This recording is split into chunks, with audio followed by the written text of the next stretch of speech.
Murid-murid Yohanes mendatangi Yesus dan bertanya, "Mengapa kami dan orang-orang Farisi itu berpuasa, sementara murid-murid tidak?" Karena nampaknya murid Yesus yang makan, minum, lainnya berpuasa. Ya. Memangnya Yesus tidak ngajari murid-muridnya berpuasa? Ya, puasa memang ada banyak pandangan. Bahkan tiap-tiap agama juga punya pandangan dan pendapat tentang puasa. Ada yang memandang puasa itu ya mengurangi makan dan minum. Ada juga yang menganggap bahwa puasa itu untuk mengurangi atau bahkan menghilangkan macam-macam kecenderungan-kecenderungan yang tidak teratur. Misalnya orang merokok, terus akhirnya, waduh bagaimana nih supaya kecenderungan itu tidak bablas, terus akhirnya ya stop, enggak ngerokok.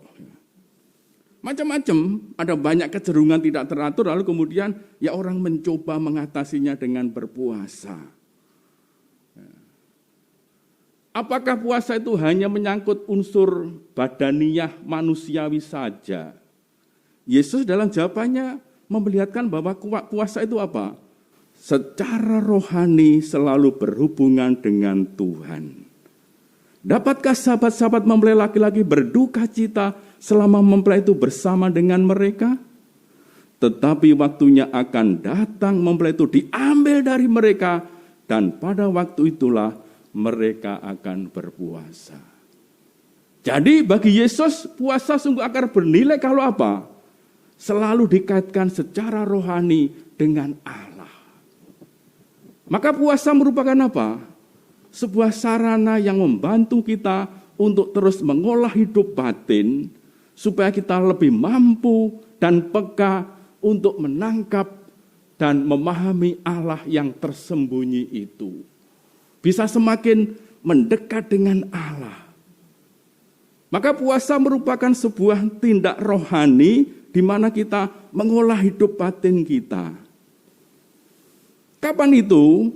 Yesus mengatakan, ya kalau mempelai itu diambil, kalau Tuhan tidak ada di tengah-tengah kita.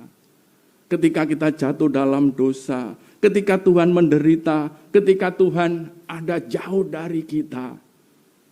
Saat itulah kita berpuasa. Kapan kita tidak berpuasa? Ya kalau mempelai ada bersama dengan kita.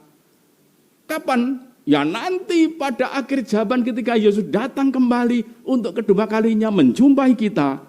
Di sana kita sudah tidak berpuasa lagi. Karena kita akan bertemu dengan sang mempelai hidup penuh sukacita dalam kerajaan Bapa. Maka sebenarnya ya ketika kita hidup ini, Yesus tidak ada lagi secara fisik, tidak ada di tengah-tengah kita. Dan kita terus mencari dia, sang mempelai itu. Maka sebenarnya hidup itulah sebuah perjalanan untuk terus mengolah hidup batin kita. Untuk bertobat terus-menerus. Supaya kita semakin dekat, semakin mengalami kehadiran Tuhan itu. Maka ya bisa dikatakan bahwa puasa itu ya sebenarnya sepanjang hidup kita itu adalah sebuah usaha untuk ya berpuasa, mengolah hidup batin kita, untuk terus bertobat sampai akhirnya nanti kita ketemu dengan sang mempelai dan kita boleh menikmati perjamuan raya di rumah Bapa.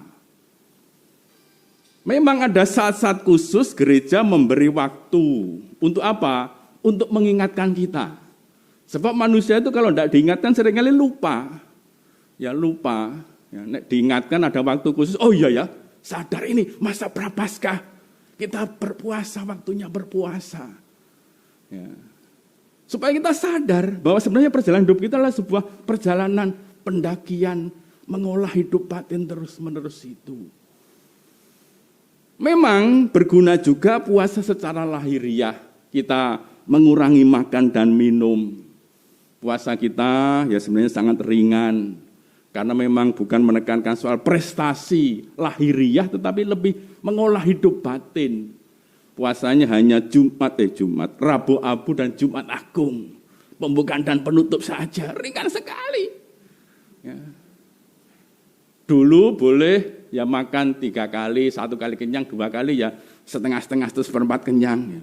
Sekarang ya ditambahi bobot sedikit, sehari makan sekali saja. Nah, lumayan ya. Jadi 2 kali tidak makan. Ya. Rebo lalu saya juga puasa, makan pagi tidak makan, siang makan ya lumayan kenyang, malam tidak makan.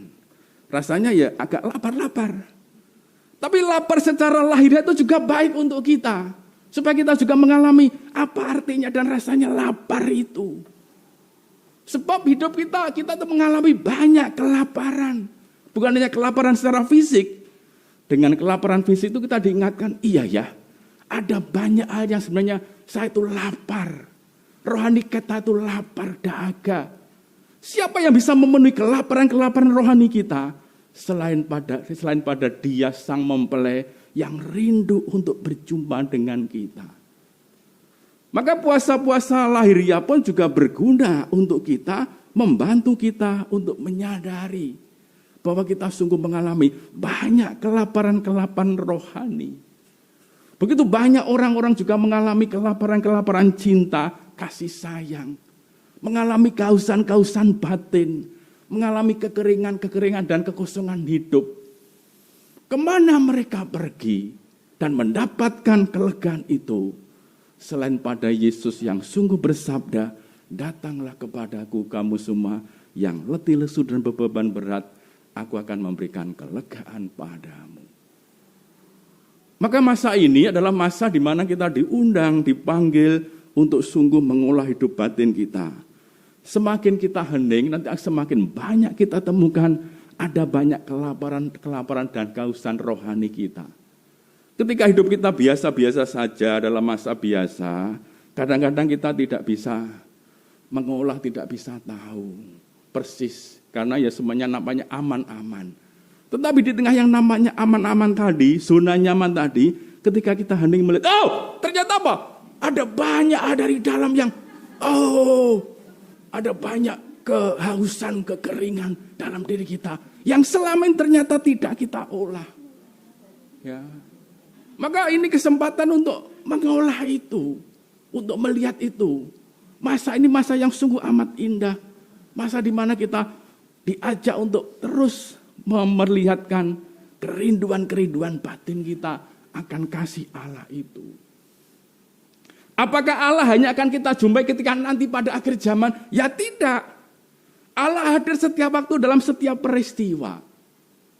Maka ketika kita masa ini kita diajak untuk berpuasa, berdoa, berderma, berpuasa mengolah hidup batin kita. Kita berdoa untuk membangun relasi kembali dengan Tuhan yang seringkali hancur karena dosa. Kita juga diajak untuk berderma. Sebab mulai berderma kita solidar dengan banyak orang. Lalu di sana kita menemukan Allah yang hadir. Allah yang sungguh hadir dalam diri orang-orang yang miskin terlantar, yang tidak diperhatikan. Allah yang sungguh sebenarnya juga mengharapkan cinta dari kita. Allah haus akan cinta manusia, karena selama ini manusia tidak menanggapi kerinduan Allah untuk datang kepadanya.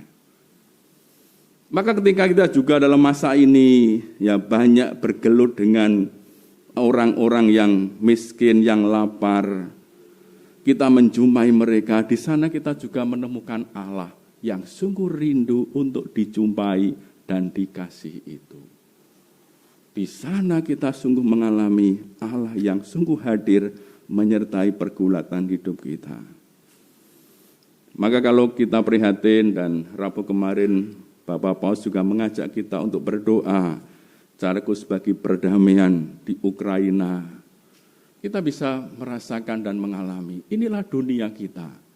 Rusia invasi kepada Ukraina.